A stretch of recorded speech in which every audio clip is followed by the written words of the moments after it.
Syria's Assad regime partnered with Iran and Hezbollah to try and destroy Israel. Assad's fall means Iran and Hezbollah are even weaker than after the Israeli retaliation against the Hezbollah's aggression. Now is the time to press the advantage against Iran's genocidal threats. You see, if we break it down, Assad allowed Iran's missiles to be delivered via his territory for Hezbollah to fire at Israel from Lebanon. Assad hosted Iran's Shiite militias in Syria. They also attacked Israel. Assad's downfall means it's far more difficult for Hezbollah to rearm. It also means Iran's Shiite militias mostly fled and will continue to flee. Assad's downfall means less Iranian missiles aimed at Israelis from Lebanon and from Syria. The Islamic Republic of Iran's proxies are, in fact, crumbling. Hamas in the Gaza Strip, Hezbollah in Lebanon, Assad in Syria. Iran's air defenses were also taken out by the IDF. With its back against the wall, the Islamic Republic of Iran will be racing towards becoming a nuclear power in order to return its deterrence and achieve its genocidal ambitions against Israel and the West. Remember, it has nothing to do with rational thinking or realpolitik, but rather with an Islamist Shiite ideology which calls for the establishment of a Sharia-based worldwide caliphate in which all other religions will be banned. Western leaders must take advantage of this opportunity to blunt Iran's genocidal threat to Israel, the region, and the world.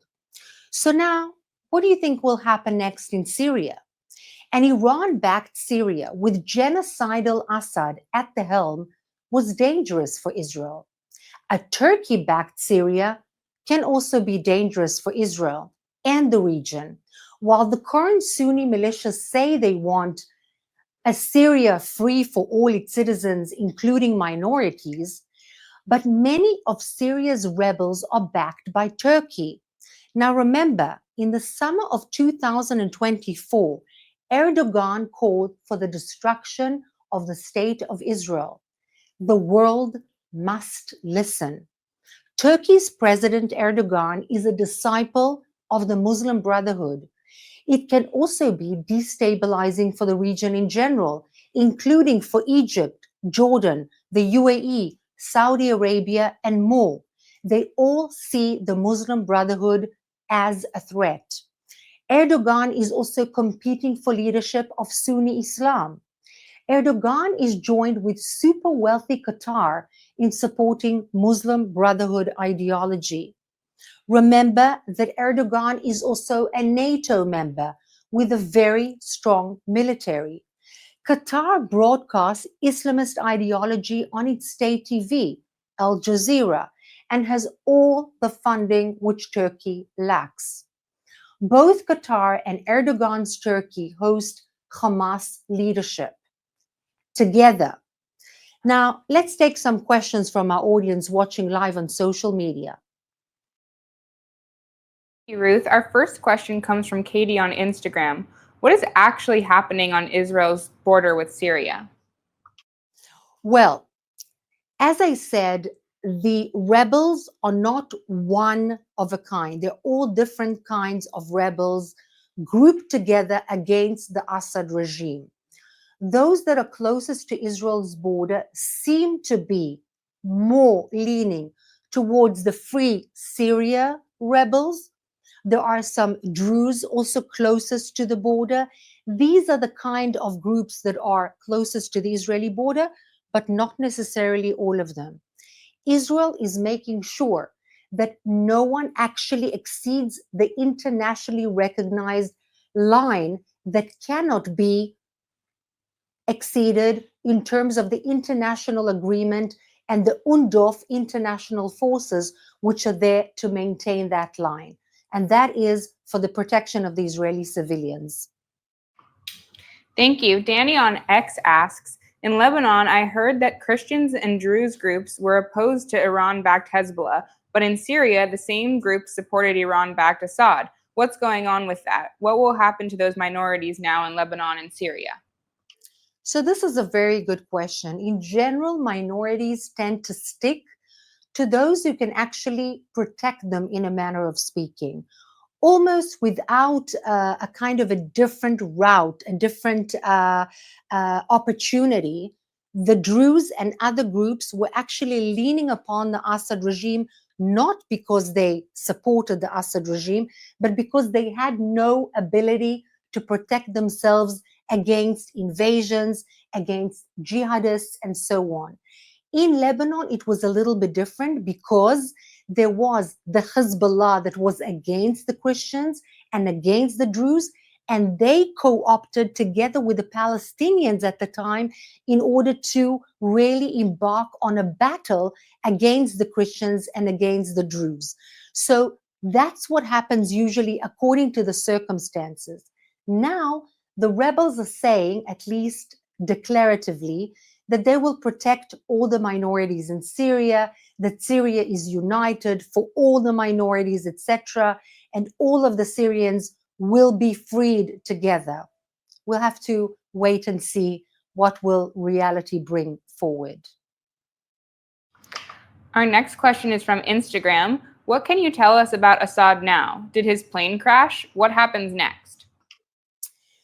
Well, I cannot tell you for sure, but there are rising suspicions that the plane upon which Assad and his son and some of his assistants embarked upon in order to escape as the rebels were entering Damascus crashed. There is no final declaration concerning this crash, but there are high probabilities that Assad actually is in fact dead. Again, this is not consistent with 100% truth, but these are the probabilities. Thank you. This is our final question. Michael on YouTube Live asks, Israel announced that its troops are still destroying Hezbollah's weapons in Lebanon. How will the fall of Assad affect Israel's operations in Lebanon? So this is very complicated. On the one hand, Assad and the Iranian Islamic Republican regime were together along with the Hezbollah. Now, what had happened throughout the last years was that the Islamic Republic of Iran was smuggling weapons via Assad and Syrian territory to the Hezbollah. Now that will stop because Assad is gone. The Iranians are not going to smuggle anything via Syrian territory to the Hezbollah because they no longer have that stronghold, which means that the Hezbollah's weapons are going to stop coming. Destroying the remainder of the weapons that they already have in Lebanon will actually deplete their weapons and their stocks and make the Hezbollah that is already weakened significantly even more weak. However, we need to continue to see what will happen because the rebels, some of whom are really jihadi Islamists and radicals, have the border open from Syria to Iraq and the border from Syria to Jordan.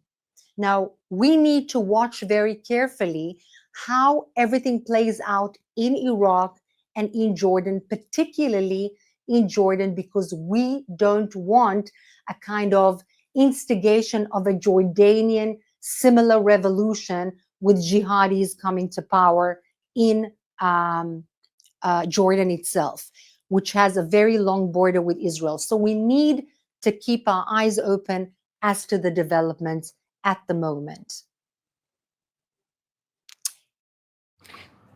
Sorry, we have another question. Do we have more questions from the audience?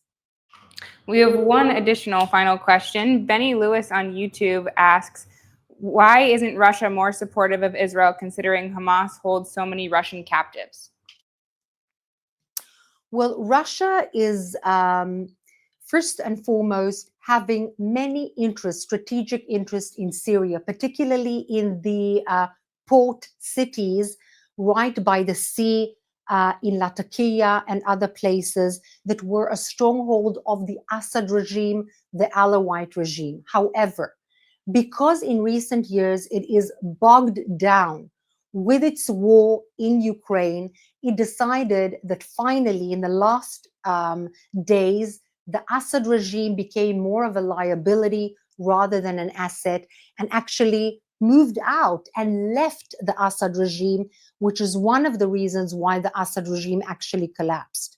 Why is it not supporting Israel? Well, Russia is largely against the West and the United States. It sees itself as a potential world leader as opposed to the United States. And Israel traditionally is with the United States, also supporting, in a manner of speaking, not officially, not declaratively, and not de facto with the army, but in essence, in ethics, the Ukrainian effort.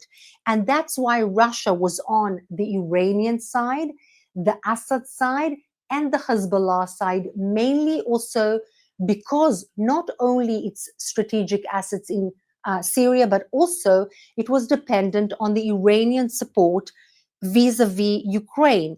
And the UAVs that Iran and the Islamic Republic of Iran was providing Russia. And this was all against the Israeli interest and Iran's war against Israel.